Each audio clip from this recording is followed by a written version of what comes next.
네, 이제 오늘은 이제 또 우리 본문의 말씀을 보십니다. 창세기입니다, 오늘. 자, 창세기 1장입니다. 제일 앞에 가셔가지고, 우리 새로운 성경도 생겼고, 그래서 창세기 1장에 이제 1장 1절부터 창세기는요, 1장이 31절까지 되어 있습니다. 1절부터 31절까지 되어 있는데, 다 못 읽잖아요. 그래서 1절부터 5절까지 우리가 이제 창세기 1장 1절부터 5절까지만 읽습니다. 다 같이요. 시작. 태초에 하나님이 천지를 창조하시니라. 땅이 혼돈하고 공허하며 흑암이 깊음 위에 있고 하나님의 신은 수면에 운행하시니라. 하나님이 가라사대 빛이 있으라 하심에 빛이 있었고 그 빛이 하나님 보시기에 좋았더라. 하나님이 빛과 어둠을 나누사 빛을 낮이라 칭하시고 어둠을 밤이라 칭하시니라. 저녁이 되매 아침이 되니 이는 첫째 날이니라. 아멘. 자, 그러면요, 이제 세 부 정도 찾을게요. 요한복음 1장입니다. 요한복음 1장 1절입니다. 이제 요한복음이죠. 요한복음 또 이제 1장 1절이 되겠습니다. 다 같이요. 시작. 태초에 말씀이 계시니라. 이 말씀이 하나님과 함께 계셨으니 이 말씀은 곧 하나님이시니라. 아멘. 자, 한 번만 더 읽을게요. 요한 1서입니다. 저기 뒤로 가셔가지고 요한 1서 387쪽 요한 1서 신약성경 387쪽입니다. 요한 1서 1장 1절 시작. 태초부터 있는 말씀이 생명의 말씀에 관하여는 우리가 들은 바요 눈으로 본 바요 주목하고 우리 손으로 만진 바라. 아멘. 자, 이렇게 해서 요한일서 1장 1절과 요한복음 1장 1절, 그 다음에 창세기 1장 1절에서 5절까지의 말씀 우리가 좀 봉독을 했는데요. 성경, 오늘 우리가 읽은 이 성경들은 다 첫째, 1번, 모든 것이 다 처음에 관계되는 얘기를 해주고 있습니다. 자, 그래서 오늘 제가 이 본문의 말씀을 또 준비하면서 제가 이제 어떤 마음으로 이 말씀을 준비했냐 하면요. 이제 모든 것이 또 새롭게 시작된다. 2025년도 이제 벌써 3월 첫 주를 우리가 맞이하게 되었죠. 예.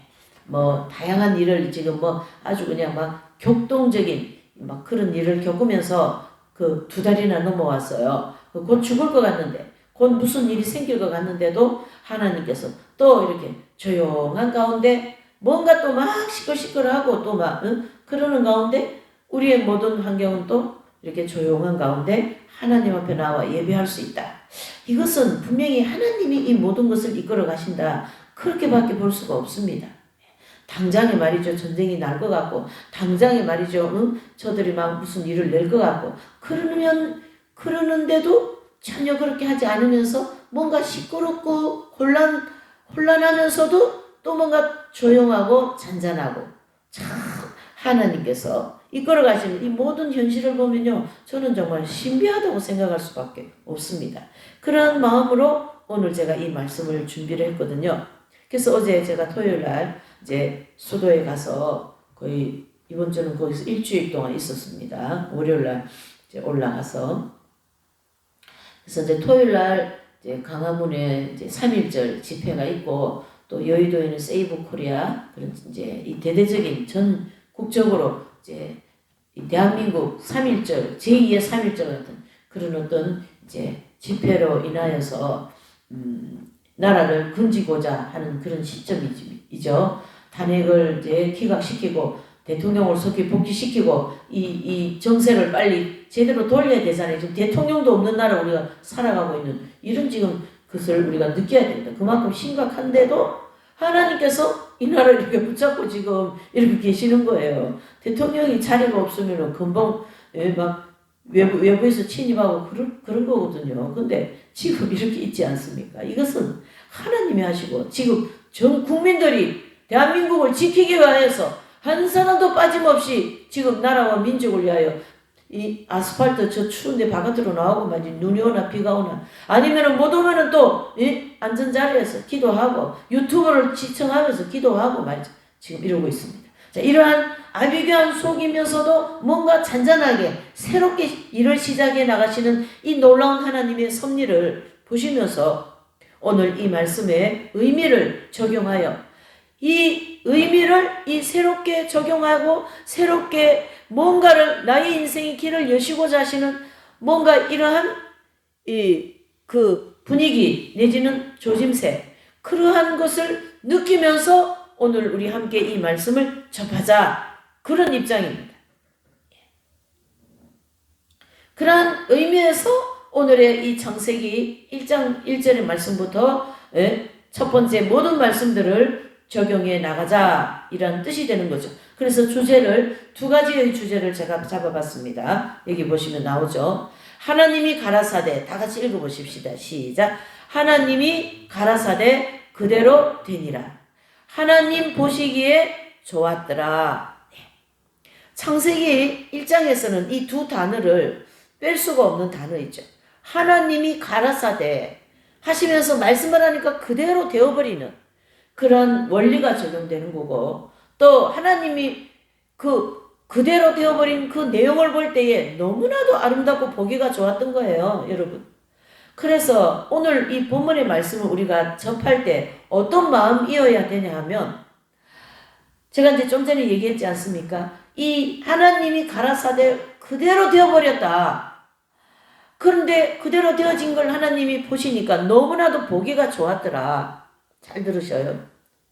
그와 같이 지금의 나의 인생도 지금 굉장히 나의 인생이 지금 혼란스럽습니다. 그렇죠? 내 환경도 너무 복잡다양합니다.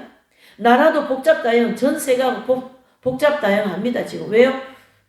굉장히 때가 임박하기 때문에 그래서 그럼에도 불구하고 뭔가 하나님이 지금 일을 해나가시는 게 눈에 보이거든요. 느껴지거든요.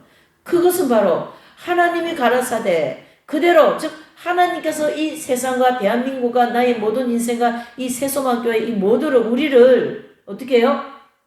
새롭게 하시고자 하시는 하나의 어떻게 해요? 해산의 고통을 한다. 이렇게 보셔야 됩니다.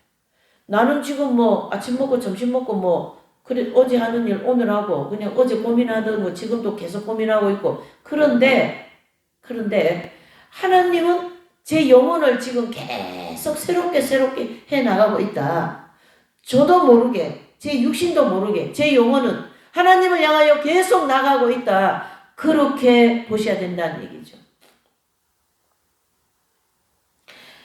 그래서 이 창세기는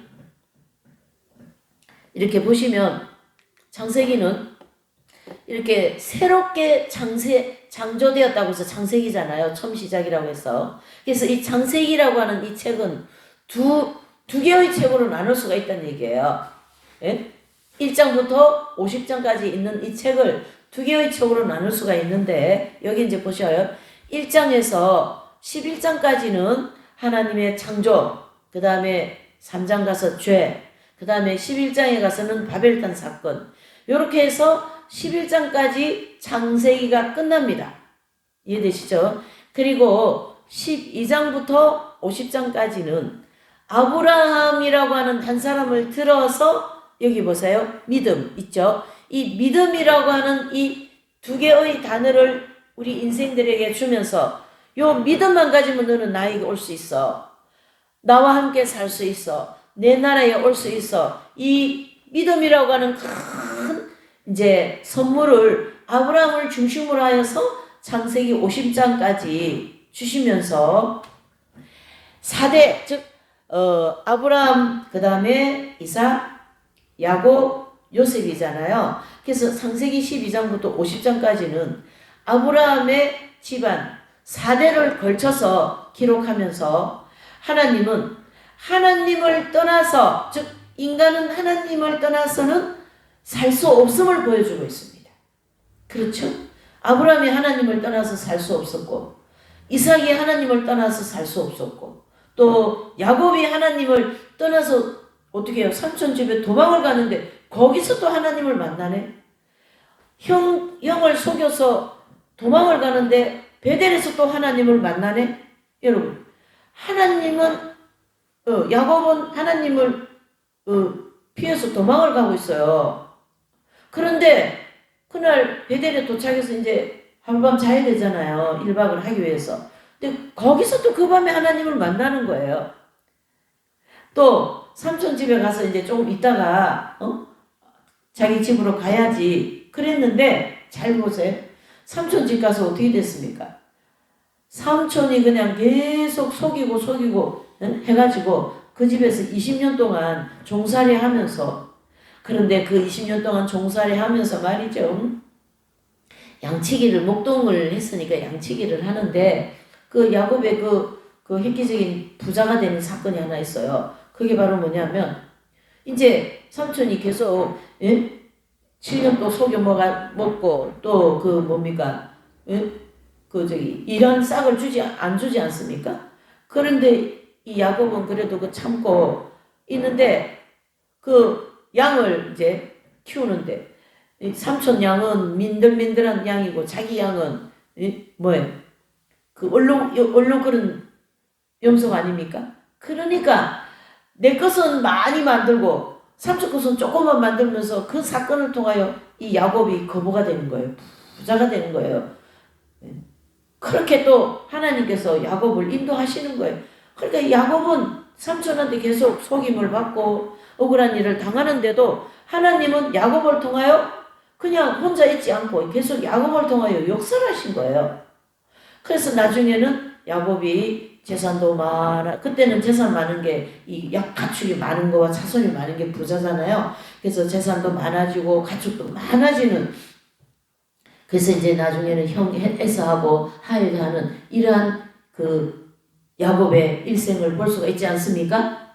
또 요셉은 어떻습니까? 요셉은 형들이 미움을 받아가지고 저기 애굽에 팔려가는 그 노예가 됐어요. 여러분, 그때 당시 노예, 지금 노예도 비참하지만 그때 노예도 비참한 거예요. 남의 집에 종살이 하고 말이죠. 그 야곱 아버지, 요셉의 아버지가 야곱이잖아요. 그런데 그 아버지 집에 정말 형들도 많고 한데 그 형들이 미워해가지고 요셉을 쫓아내버리지 않습니까? 그 아버지 사랑도 못 받고 그 나무 집에서 또 억울한 누명을 싸서 감옥에 가서, 그런데 애굽에 있는 바로의 꿈을 해석해주면서 요셉이 다시금 또 어떻게 해요? 감옥에서 애굽의 총리로 하나님께서 이렇게 인도하시는 것을 우리가 아브라함의 그 집안 4대를 걸쳐서 인간은 하나님을 떠나서 살 수 없고, 내가 하나님을 싫다고 도망을 가도 도망간 그 자리에 또 하나님이 계셨네. 하나님 모른 척 하는데 또 모른 척하는 거기에 또 하나님이 계시네. 나는 내 마음에 하나님이 없어졌어 그러고 있는데 내 마음에 하나님이 계시네.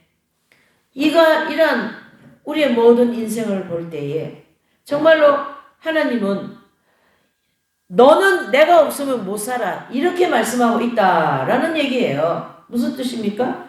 창세기 1장 1절, 또 요한복음 1장 1절, 요한일서 1장 1절 다 뭡니까? 태초 그러면서 그 태초에 이 모든 만물을 창조하고 그리고 저와 여러분들을 창조하고, 그러면 그 창조물은 누구의 손에서 나왔습니까? 바로 하나님의 손에서 나왔기 때문에 풀포기 하나라도 자연의 모든 것 하나라도 하나님의 손을 떠나서는 못 산다.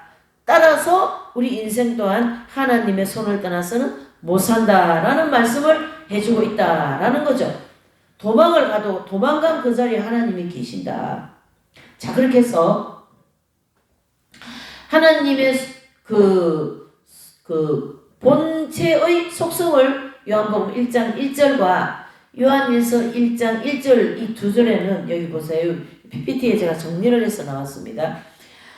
요한복음 1장 1절 말씀과 요한일서 1장 1절의 말씀은 창조물, 이 모든 피조물을 만들기 전부터 계신 하나님을 사도 요한은 이렇게 기록하고 있는 거예요. 이해되시죠? 그래서 요한복음 1장 1절에 태초에 말씀이 계시니라, 이것은 창조물이 생기기 전에 저와 여러분들을 만들기 전에, 피조물을 만들기 전에 하나님은 계신 분이었다. 그것을 사도 요한은 이렇게 기록을 해주고 있는 거예요. 요한복음도, 요한 1, 2, 3서도, 요한계시록은 다 사도 요한이 저자거든요. 그러니까 요 두 절은 하나님이 이 땅에 창조물이 생기기 전부터, 다른 말로 하면 영원 전부터 계신 분을 기록하고 했고, 그 다음에 오늘 이 본문의 창세기 1장 1절의 말씀, 하나님이 태초에 이 천지를 뭐 한다요? 창조하셨다. 그렇게 얘기하지 않습니까? 그러니까 영원 전부터 계신 하나님께서 이렇게 창조하셨습니다. 라는 얘기를 창세기 1장에서 말씀하고 계십니다. 그러니까 영원 전부터 계신 하나님이 이 모든 만물을 창조하셨고 저와 여러분들을 창조하셨다. 그것을 창세기 1장 1절에서 말씀하시면서 뭡니까? 2절 보니까 땅이 혼돈하고 공허하며 흑암이 깊음 위에 있고 하나님의 신은 수면 위에 운행하시더라. 그렇게 말씀하죠. 그래서 하나님의 신은 생명이 있는 신이기 때문에 하나님은 어떤 분이셔요? 살아신 분인 거예요. 살아계셔서 역사하시는 분인 거예요. 그래서 우리가 기도하고 우리가 무슨 얘기할 때 정말 하나님은 살아계셔. 이렇게 얘기하지 않습니까? 바로 이 2절의 말씀같이 하나님은요. 뭐예요? 수면이 운행하더라. 하나님의 신은 생명이다. 움직이는 분이다. 가만히 계시는 분이 아니다. 그래서 그 하나님의 신이시라고 하는 그 생명력, 성령께서 저와 여러분들에게 오셔서 내가 하나님 싫다고 도망가도 함께 해 주시고 하나님 밉다고 해도 성령께서 우리를 사랑해 주시고 내가 죄를 져도 하나님께서 우리에게 그 죄다 그러고 가르쳐 주셔서 회개하여서 우리 죄를 용서받게 하시고 이렇게 하나님은 하나님의 신이 수면에 운행하는 것처럼 나의 모든 인생에 성령께서 운행하신다. 이렇게 보셔야 된다라는 말씀이죠. 이해되시죠? 그러니까 이 요한복음 1장 1절과 요한일서 1장 1절의 말씀은 만물이 생기기 전부터 계신 하나님을 가리켰다면 창세기 1장 1절에는 태초에 하나님이 천지를 창조했다고 하지 않습니까? 그래서 그 창조하신 하나님이 2절에 보니까 신 누구예요? 성령이시고 하나님은 생명이시라. 즉 생명이다. 이렇게 볼 수가 있는 거죠. 그래서 하나님께서 창조하신 만물을 통하여 하나님을 나타내시는 것을 말씀한다. 아름다운 꽃이 있고 이 동산이 있고 여러분 이 공기가 있고 밤 되면 별이 있고 또 낮도 있고 사계절이 있고 이런 모든 것은 다 하나님이 만들으신 거다. 또 저도 마찬가지예요. 제가 이제 65세가 넘어가면서 이번에도 건강검진을 하니까 뭔가 몇 가지가 저를 염려하게 만드는 게 체크가 됐어요. 이것은 바로 뭡니까? 우리 인생은 태어나면서부터 어떻게 해요? 하나님 나라를 가기 위하여서 지금 가는 중에 이 육신은 뭐 한다요? 쇠퇴하지 않습니까? 그래서 뭐 치매도 오고 암도 오고 병도 오고 말이죠. 그렇게 해서 육신이라고 하는 이 하나님의 피조물 이것은 쇠퇴하고 그 영원히 성령의 역사를 영원히 구원받고 영원히 하나님 안에서 하나님 나라가 우리를 영원히 생명을 주어서 살게 하시는 그 하나님이시다. 그거를 오늘 이 창세기 1장에서는 말씀하고 있는 거죠. 그래서 하나님께서 만물과 함께 계신다. 그리고 나와 함께 계신다. 이것을 믿는 자가 믿음이 있는 자다. 그렇게 얘기합니다. 하나님은 우리를 이끌어 가시기를 원하셔요. 이스라엘 백성을 보십시오. 모세가 이스라엘 백성들을 이끌어갔지 이스라엘 백성들이 모세를 이끌어간 게 아니지 않습니까? 그렇다면 모세는 하나님께서 이스라엘 백성들에게 세운 지도자라는 거예요. 우리 신약에서는 모세는 성령님을 가르치게 하거든요. 상징적으로 이끌어 가신다는 의미에서. 그러니까 우리 신약에 와서는 하나님께서 우리를 어떻게 이끌어가고 계십니까? 성령이 오셔가지고 우리를 믿는 자들을 믿음을 통하여 우리를 이끌어 가신다. 그것을 믿어야 된다. 그거를 말씀하고 있습니다. 또 더 나아가서 하나님은 잘 들으셔야 돼요. 하나님은 오늘 이 창세기 1장에서 우리가 5절까지 읽었는데요. 쭉 이제 보시면 아무것도 없는 무에서 유를 창조하지 않습니까? 그것을 믿어야 돼요. 이분이 작곡도 하시고 아나운서도 하시는 분인데, 3살 먹은 딸아이가 이제 하나 있었는데요. 저도 그 간증을 듣고 참 감동을 받았어요. 모태신앙인으로서 교회를 왔다리 갔다리 하는 그런 분이었는데, 그 트럭 있잖아요. 트럭 운전사가, 간증한데 제가 들어보니까, 트럭 운전사가 있잖아요. 운전을 이제 짐을 다 실어가지고 운전하는데, 짐을 아무리 많이 실어도 운전하는 사람이 바퀴에 뭐가 이렇게 걸리면 조그마한 돌뿌리가 하나 걸려도 감이 오거든요. 우리 운전해봐서 다 알지만. 저도 이렇게 가감을 다 알거든요. 이게 무슨 말인지 알아들어요, 저도. 근데 뭐가 이렇게 턱 걸리더라는 거예요. 운전하는데. 근데 이게 뭐지? 그러고 앞으로 갔다가 뒤로 한번 이걸 후진을 약간 한 거예요.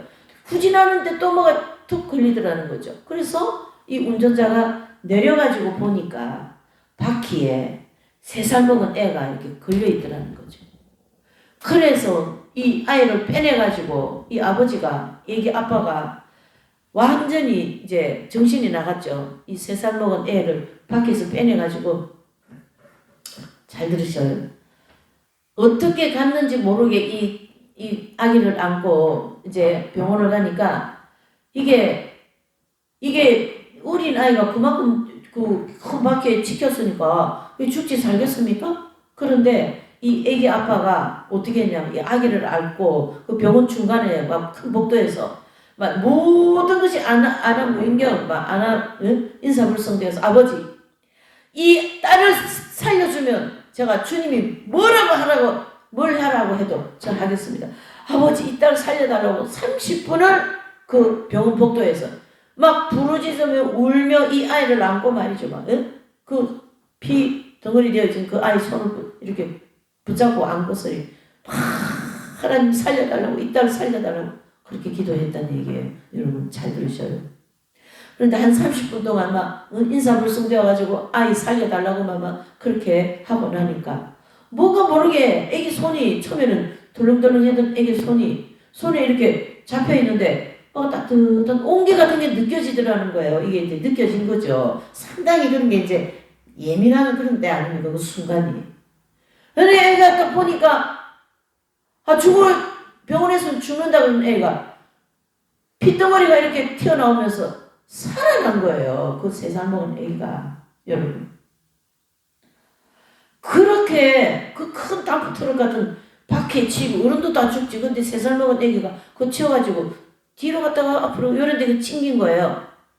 그런데 그 아이를 보던가고 그 부모가 진짜 하나님의 마음으로 얼마나 부르짖으면서 30분 동안 눈물 콧물 흘리면서 이 딸만 살려주면 주님 내가 죽는 데까지 나가겠다고 그렇게 하면서 부르짖으면서 기도하니까 아이가 온기가 생기며 입안에서 피가 톡 튀어나오면서 살아나더라는 거죠. 간증을 제가 들으면서 정말 하나님은 살아계신 분이다. 우리의 기도를 들으시는 분이다. 내가 말하는 모든 걸 들으시는 분이다. 내가 부정적인 얘기하면 다 들으시고 긍정적인 얘기하면 다 들으시고. 놀라운 사실을 또 하나 제가 얘기해 드릴까요? 지금으로부터 약 한 20년 전이죠. 그 아이가 지금 대학을 갔다 했으니까.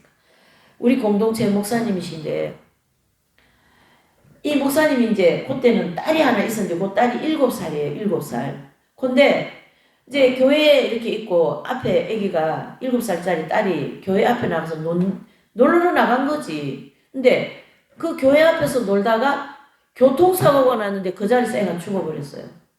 그래서 이제 우리가 공동체에서 다 그 장례식도 가고 그랬거든요. 그러니까 딸 하나 두 목사님 부부가 그렇게 딸 하나 놓고 이제 목회를 하는데 세상에 그 교회 앞에서 그렇게 애가 죽었으니 얼마나 참 온 공동체가 다 참 슬픔에 잠기고 그랬었던 겁니다. 20년 전에. 근데 참 제가 너무나도 감동을 받았어요. 뭐냐? 어제 세이브 코리아를 갔는데 그 사모님이 저하고 이제 사경이 때 잘 만나고 저한테 따뜻하게 인사도 잘하고 참 착한 분이거든요. 그 목사님도 그렇고. 근데 그 사모님이 오신 거예요. 근데 그 사모님이 그때 딸을 잃어버리고 그 이후에 하나님께서 자녀를 3명을 주신 거예요. 3명. 그래서 큰애는 요번에 대학을 들어가고 중간에는 이제 요번에 고등학교 1학년 들어가고 하나는 그 막내는 아들 둘하고 딸 하나는 이제 막내딸은 요번에 6학년 이제 올라간다. 근데 그 중간에 고등학교 1학년 올라가는 그 아들을 데리고 세이브 코리아 기도회를 온 거예요. 세상에. 막 반갑다 하고 말이죠. 세상에 그 아들을 데리고 거기까지 와서 제가 보면서 야 하나님께서 딸을 1명 데려가더만 3명이나 주셨네. 3명이나 자녀를 갖다가 3명이나 주셨네. 세상에. 몇 배의 복을 주셨네. 지금은 목회를 잘하고 있지 않습니까? 그 세 아이들이 막 무럭무럭 잘 자라고 있는 거예요, 여러분. 하나님이 살아계십니까? 하나님이 함께 하셨습니까? 어찌 그런 하나하나의 사건을 놓고 우리가 하나님을 부인할 수가 있겠습니까? 하나님은 내 인생에 살아계신 분이고 내 인생에 개입되어진 분이고 내 인생을 이끌어 가시는 분이 하나님이시다 라는 것을 우리는 오늘 이 창세기 1장을 통하여 여러분들이 믿으시기를 바랍니다. 믿으시기를 바랍니다. 여러분 이와 같이 하나님은 자녀를 한 사람을 데려가는데 3사람을 주시고 그 3살짜리가 그 덤프트럭 바퀴 속에서 끄집어낸 아이를 그 부모가 인사불성되어서 그 병원 복도바닥에서 이 아이만 살려달라고 그렇게 기도한 그 기도를 하나님은 들으시고 아이에게 온기를 보내고 그 아이가 다시금 살아서 지금 잘 자라고 있다고 하지 않습니까? 하나님은 어떻게 해요? 우리 인생의 주체이신 분입니다. 우리를 주권하는 분이라 이렇게 얘기합니다. 주권적인 하나님이셔요. 완강하게 요셉이 도망갔습니다. 완강하게 야곱이 도망갑니다. 완강하게 아브라함이 거짓말하고 말이죠. 도망을 가도 하나님은 완강하게 도망간 거기에 거짓말한 거기에 하나님 함께 하셔가지고 오히려 그거를 복을 만들어내시더라는 거예요. 복을 만들어내시더라. 아브라함부터 시작한 그 4대를 걸쳐서 창세기를 12장부터 50장까지를 쭉 한번 읽어보세요. 어떻게 하나님이 역사를 하셨는가? 내 인생에 지금까지 어떻게 역사하고 계신가를 우리는 보아야 된다. 그게 나를 주관하시고 하나님은 주체적인 분입니다. 주가 주님이다 이 뜻이요. 메인이 하나님이다 이 뜻이요. 내 인생이 내가 메인이 아니라. 그러니까 내 인생은 내가 이끌어 가겠다 하는 인생은 다 폐허 맹신을 하는 거예요. 다 하나님이 역사하실 건데 내가 해주겠다는데 너가 한다니까 안 되지 않냐. 이런 입장 아니세요? 바로 하나님이라는 이런 주체적인 하나님, 주권적인 하나님, 태초에 창조하신 하나님, 그 하나님이 나의 모든 인생에 지금 주가 되어가지고 나는 아무것도 없이 시작했는데요. 나중에 보니까 내 손이 막 자녀 3명이 되고 말이죠. 내가 말이죠. 막 이런 일을 하니까 이게 이렇게 막 되고 그게 막 손에 막 이게 막 잡혀 있는 거예요. 뭡니까? 내가 가정을 가지고 이 땅에 태어났습니까? 물어와서 물어가는 인생. 근데 살다 보니 하나님이 가정도 주시고 자녀도 주시고 믿음도 주시고 건강도 주시고 모든 것을 다 주셨네요. 그게 바로 무에서 유를 창조하신 이 놀라운 하나님이시다. 우리가 신앙생활을 할 때 그러한 하나님을 믿고 나가는 것이 믿는 자의 도리이고 믿음이 있는 자이지. 뭐 하나님 따로 내 따로 그래도 하나님은 나와 함께 계시더라. 그런 뜻이 되는 거죠. 그래서 창세기 27장 1장 27절에 보면 하나님이 자기 형상 곧 하나님의 형상대로 사람을 창조하시되 남자와 여자를 창조하시고 28절 읽어보십시다. 시작. 하나님이 그들에게 복을 주시며 다 같이요. 시작. 하나님이 그들에게 복을 주시며 그들에게 이르시되 생육하고 번성하여 땅에 충만하라. 땅을 정복하라. 바다의 고기와 공중의 새와 땅에 움직이는 모든 생물을 어떻게 한다요? 다스려라. 너희 가정을 너가 다스려라. 내가 너에게 가정을 다스릴 수 있는 주권을 줄게. 그건 누가 주셨어요? 하나님이 주셨어요. 교회를 내가 너에게 줄게. 누가 주셨어요? 하나님이 주셨어요. 믿음을 누가 주셨어요? 하나님이 주셨어요. 건강을 누가 주셨어요? 하나님이 주셨어요. 아유 이렇게 살 빼야만 세상 태어나지 말걸. 그것도 다 하나님을 대적하는 소리예요. 뭡니까? 하나님께서 생명을 주셔서 이 땅에 태어나게 하여서 하나님 나라 오기 위한 하나님 백성을 만들기 위해서 우리를 이 땅에 보내주신 거거든요. 이와 같이 무에서 유를 만드시는 이 창조주 하나님. 오늘 제가 이 말씀을 준비하는 서두에 그랬죠. 오늘부터 또 새롭게 우리 힘을 새롭게 얻어서 좀 살아갑시다. 이런 마음 아니겠습니까? 성경은 하나님께서 우리에게 모든 것을 주셨고 그것을 다스리라고 주신 이 긍정적이고 적극적이고 강력한 선언을 우리에게 이 짧은 이 한 장 안에 다 해주고 있습니다. 창세기 1장 안에서. 그게 내 인생에 와 있다. 이렇게 보셔야 되는 거예요. 저 옛날 6,000년 전 예수님이 아니라 하나님의 말씀이 아니라 실제 내 인생에 들어와 계시는 하나님이시다. 그래서 나는 그 목사님 가정만 보면 너무 마음이 막 감사한 거예요. 세상에. 그 딸 하나를 데리고 가더구만은 3명의 자녀나 주셨네. 어휴 너무 고마워. 감사합니다 아버지. 막 그 사모님하고 그런 얘기하면 막 사모도 그렇게 얘기하더라고요.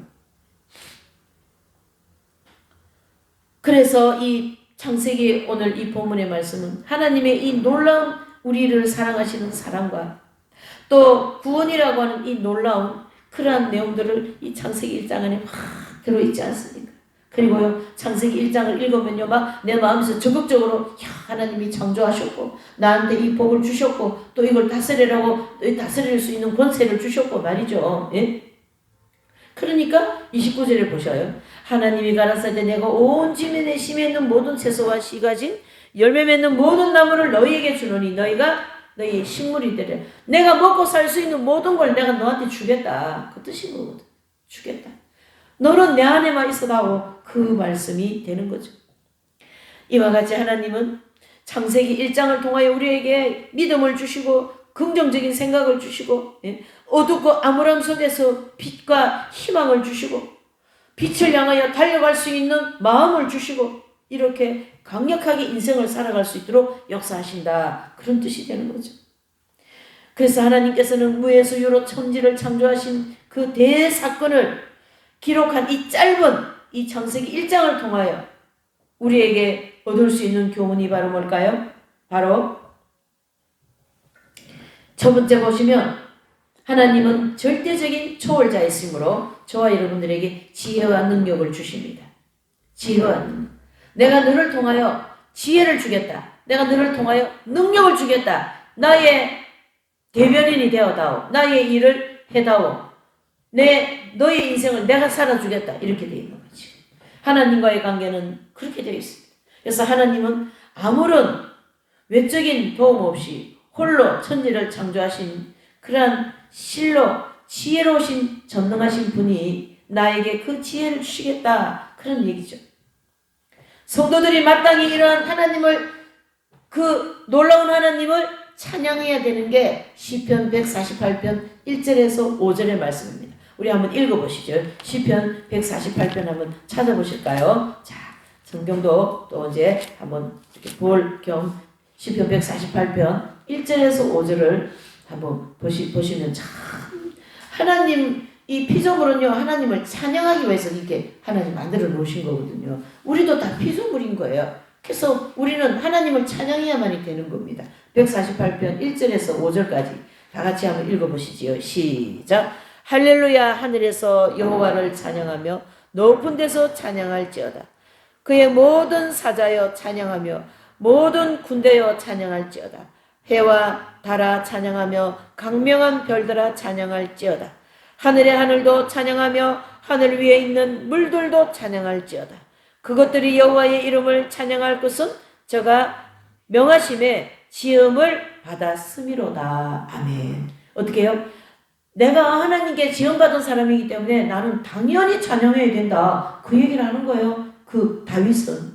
그래서 다윗은 이 놀라운 시를 150편이나 쓰지 않습니까? 여러분. 그렇게 밤에 말이죠. 목동 그 하고 또 사울 왕에게 쫓겨가지고 망명 생활을 그리 광야에서 하면서도 이 찬양을 잊지 않았어요. 다윗은 찬양하라. 여호와를 찬양하라. 이 놀라운 하나님의 이 별들을 찬양하라. 그렇죠. 그래서 이 본문을 보면 하늘에서 여호와를 찬양하라. 군대와 해와 달과 별들과 하늘의 모든 물들아 모든 만물들아 다 여호와를 찬양하라. 왜요? 우리가 그분을 통하여 지음을 받았기 때문에. 오늘의 내 인생이 하나님을 찬양합니다. 여러분 찬양을 많이 하는 영혼은요 반드시 축복을 받습니다. 기도 많이 하고 찬양 많이 하고요. 또 말씀 많이 읽고 하는 사람들은요 반드시 축복받게 되어 있어요. 이해되십니까? 그래서 우리 각 개인의 인생의 문제와 사회의 문제와 인류의 모든 문제를 하나님께서 이끌어 가시고 또 하나님께 우리가 맡길 때 그 근원적인 문제들이 다 해결된다. 이렇게 말씀하고 있는 것이죠. 근원적인 문제. 그래서 로마서 1장 20절 21절에 보면 다 같이 읽어보시죠. 여기 PPT에 있습니다. 시작. 창세로부터 그의 보이지 아니하는 것들을 곧 그의 영원하신 능력과 신성이 그 만드신 만물에 분명히 보여 알게 되나니 그러므로 저희가 뭐 한다요? 핑계 못하는 거지. 핑계치 못. 왜? 이 보이지 않는 이 모든 이 영적인 하늘나라 모든 하나님의国가 그 다음에 이 창세기 1장부터 쭉 창세기에서 만물을 창조하신 이 모든 만물을 우리가 분명히 만물을 보면서 하나님이 계시다는 걸 알 수 있지 않습니까? 그러니까 핑계 못한다. 바울이 그렇게 얘기하고 내 인생에 하나님이 들어오신 걸 나는 안 계신다고 핑계 못한다. 내 인생을 이끌어 가시기 때문에 내 마음대로 하면 안 된다. 이렇게 보여야 되는 거예요. 여러분. 오직 하나님의 뜻대로 그것이 그 나라와 그 일을 먼저 구하는 것이거든요. 먼저 구하는 것이거든요. 자금에 일어나는 모든 이런 일들, 대한민국의 이 일 하나님이 허락하신 거예요. 어떤 기도하는 분이 이분도 다 나라와 민족을 위하여 막 대통령을 위하여 기도 많이 하거든요. 안전히 기도하는 분들이에요. 그분이 그렇게 갑자기 계엄이 났다고 그래서 막, 아버지 이게 무슨 일입니까? 그러고 앉아서 기도를 하는데 하나님께서 계엄을 하라고 윤석열 대통령의 마음을 넣어줬다. 그렇게 주님이 말씀하시더라는 거예요. 계엄을 하지 않으면 이 나라가 지금 중국으로 갈지 북한으로 갈지 모르기 때문에 우리는 아무것도 모르지 않습니까? 그저 하루 벌어서 하루 먹고 사는 거기에 땅에 것만 쳐다보고 앉아있으니 나라야 뭐 정치인들이 하겠지. 대통령이 하겠지. 그게 아니더라는 거예요. 대통령이 자리에 가가 딱 앉아서 보니 이게 지금 뭐 온 경제 문제 법 뭐 하여튼 뭐 온 모든 부분에 그냥 사업에도 그렇고 막 민노총이니 뭐니 해가지고 이 중국이 배후에서 말이죠. 그 뭐라 그러나 중국 그거 부정선거까지 다 개입이 되어 있더라는 거를 대통령이 아는 거예요. 이게 지금. 여러분 대통령이 왜 계엄한가를 이해를 못하는 성도들도 많아요. 왜 계엄했냐 지금 이 시대에. 그러고는 지금 이게 이제 한 2달 정도 지나면서 왜 대통령이 계엄한가를 이제서 알게 된 거예요. 이 나라가 지금 중국으로 넘어갈지 북한으로 넘어갈지 지금 거의 다 맥혔어요. 99% 맥혔어요. 여러분. 잘 알아들으셔야 돼. 뭐 그 대통령이 어디 바보입니까? 그 김진홍 목사님도 아니 대통령이 바보도 아니고 법과 출신이 법조인이 대통령이 처음에 그랬다고 하잖아요. 바보가 그랬다고 하잖아요. 그 김진홍 목사님이. 그런데 대통령 그 담화문을 딱 들어보니까 아이고 이거 큰일 났다. 보통 일이 아니다.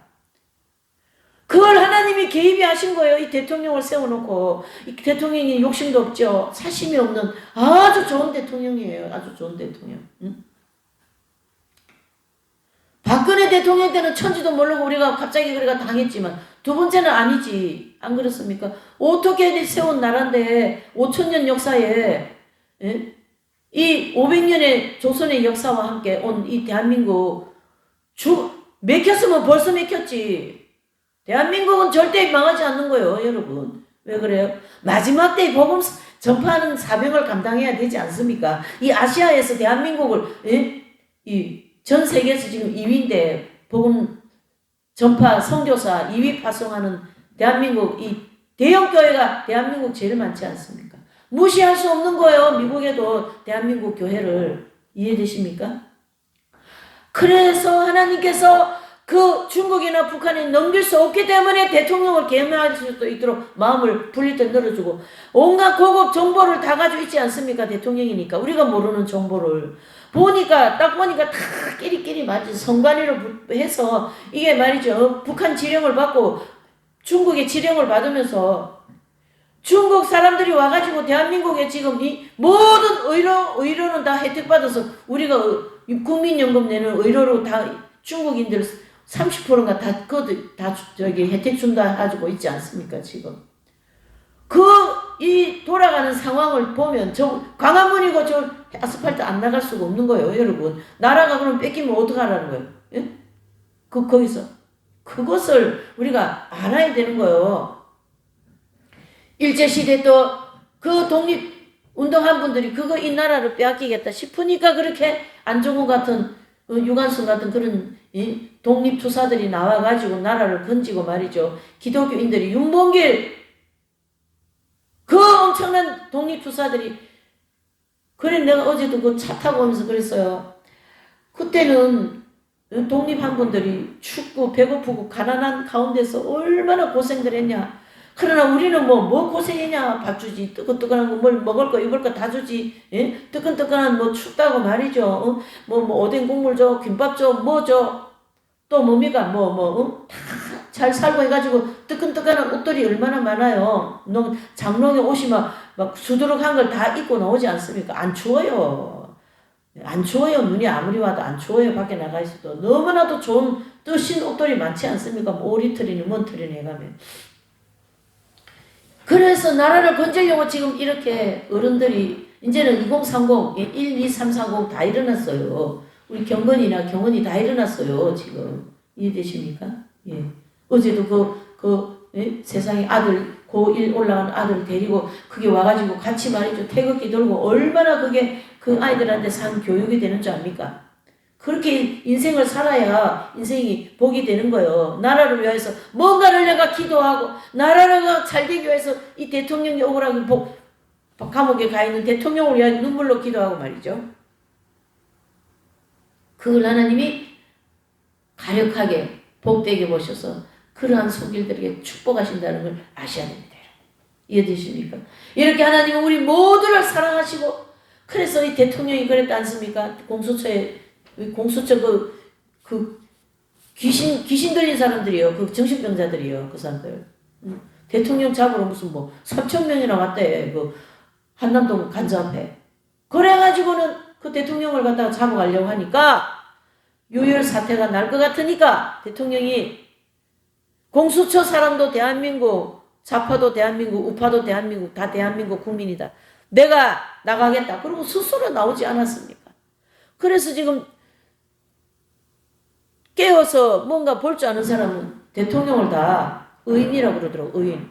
이 시대의 의인이요. 이해되십니까? 그렇게 누가 희생을 해가면서 나쁜 걸 확실히 밝히겠냐고. 이래저래 타협해가지고 저기 대통령 임기 맞춰버리면 연금 타먹고 편안하게 나라가 넘어가든지 말든지. 안 그렇습니까? 이 대통령은 그런 대통령이 아니라는 걸 우리가 전 국민이 알게 되었습니다. 따라서 대통령이 나와서 이 나라 이재명인가 하는 그 사람은 말이죠. 자기가 사는 성남 거기는 재건축을 해가지고 자기 집 30억이나 이 차익을 얻었다는 거예요. 국회의원 김은혜 씨 그분이 그 유튜브 나와서 얘기하더만. 지금 부산에도 여기 우리가 당장 지금 손해를 보고 있지 않습니까? 분명히 재건축을 할 건 자리인데도 안 하고 지금 이게 묶여져 있지 않습니까? 그래 자기 사는 그 동네만 재건축을 하고 전 재건축을 지금 다 묶어놨다고 하지 않습니까? 이재명인가 뭔 재민가 그 이상한 그 사람. 이렇게 국민들을 못 살게 하고 적어도 몇 명만 공수처고 몇 명 다 판사들도 그렇고 적어도면 배에 기름찌개 돈 100억이 1억이 돈도 아니에요. 거기는 1억이 우리 만원보다 못한 돈이 1억이랍니다. 그거는 이 대한민국 국민들 이 피나는 세금 얻어가지고 그러니 가만히 있을 수 있습니까 여러분? 정신 안 납니까? 이런 소리에 정신 나야지. 이해되십니까? 제가 저 같은 사람 누구 잡아갈 사람도 없고 잡아가봐야 아무것도 없고 안 그렇습니까? 나라와 민족을 위하여 내 인생을 위하여 하나님의 이 한국 교회를 위하여서 기도하고 교회를 위하여 하나님 복음 전하는 일을 위하여 무엇이든지 내가 헌신하고 거기다가 순종한다면 하나님은 그 사람의 인생을 절대적으로 책임지십니다. 아멘이십니까? 두 번째로 이 세상의 모든 것은 그것을 창조하신 하나님의 소유물입니다. 나도 내 인생은 내 거가 아니라 하나님 겁니다. 내 자식도 하나님 겁니다. 이 교회도 하나님 겁니다. 이 나라도 하나님 겁니다. 이 천지 만물도 다 하나님 것이다. 이렇게 우리가 믿고 있어야 된다. 이런 뜻이죠. 이 세상의 모든 것은 그것을 창조하신 하나님의 소유물입니다. 그래서 나는 하나님의 소유물, 나는 내 인생은 내가 마음대로 하면 안 된다. 주님, 나의 인생은 내 것이 아니오니 주님 뜻대로 하시옵소서. 그 믿음을 하나님은 우리에게 기뻐하십니다. 이것을 인정하는 자만이 자신이 소유와 재능과 시간과 목숨과 모든 것을 다 하나님께 바쳐서 하나님을 섬길 수가 있습니다. 이해되십니까? 그래서 요한복음 4장 23절 시작. 하나님께 참으로 예배하는 자들은 신령과 진정으로 예배할 때가 오나니 곧 이때라. 아버지께서는 이렇게 자기에게 예배하는 자들을 찾으시느니라. 이해되시죠? 예배를 잘 드리는 것만 가지고도 하나님은 축복하시겠다. 하나님을 찬양하는 자들을 향하여서도 하나님은 축복하시겠다. 이러한 놀라운 이 하나님의 놀라운 이 은혜와 축복을 우리에게 주시려고 준비하고 계시지 않습니까, 여러분? 참으로 감사한 일 아니겠습니까, 여러분? 아까 제가 기도할 때 그렇게 기도했죠. 우리가 안고 섬에도 하나님 안에 있고, 그렇죠? 또 하나님께서 우리를 이끌어 가심에도 하나님께 있고, 다 그것이 하나님의 것이더라. 그러한 뜻이 되는 거죠, 여러분. 자, 오늘 말씀을 정리하겠습니다. 데살로니가 전서 1장 9절 한 번만 더 찾을게요. 살전 1장 9절 한 번만 더 찾아볼게요. 네. 살전 1장 9절입니다.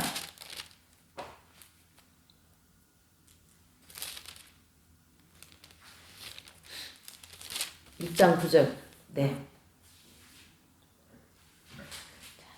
데살로니가 전서 1장 9절입니다. 살전. 네. 다 1장 9절 읽어보시죠. 시작. 저희가 우리에 대하여 스스로 고하기를 우리가 어떻게 너희 가운데 들어간 것과 너희가 어떻게 우상을 버리고 하나님께로 돌아와서 사시고 참되신 하나님을 섬기며. 아멘. 그랬어요. 자, 우리가 어떻게 세상에서 자기중심적으로 또 말이죠 우상을 섬기며, 물론 뭐 부처를 놓고 우상 그건 아니라도 내 중심적으로 내 맘대로 사는 게 다 우상적인 우상 섬기면서 사는 거거든요. 거기서 돌아와서 그걸 버리고 그 우상을 버리고 하나님께로 돌아와서 사시고 참되신 하나님을 섬기며 그 하나님을 섬기며 나는 하나님의 것이다. 주여, 내 인생은 아버지의 것입니다. 우리 자녀들은 아버지의 것입니다. 그러한 고백과 함께, 그렇죠? 욥기 23장 10절에 보면은 욥이 이런 고백합니다. 부모도가 건강도 자식도 부인도 친구도 모든 것을 다 빼앗기고 난 다음에 하나님이 다 걷어가고 난 다음에 그 고백한 것이 욥기 23장 10절입니다. 자, 욥기 한 번만 더 찾아보십시다. 욥기서 시편 전에 있죠. 욥기 시편 욥기 23장 거기 보시면은요 23장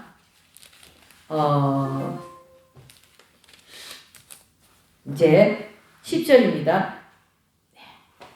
욥기 23장 10절 시작. 나의 가는 길을 그가 아시나니 그가 나를 단련하신 후에 내가 뭐같이 나오리라. 정금같이 나오리라. 내 발이 그의 걸음을 바로 따랐으며 내가 그의 길을 지켜 치우치지 아니하였고 내가 그의 입술의 명령을 어기지 아니하고 일정한 음식보다 그 입의 말씀을 더 귀히 여겼다.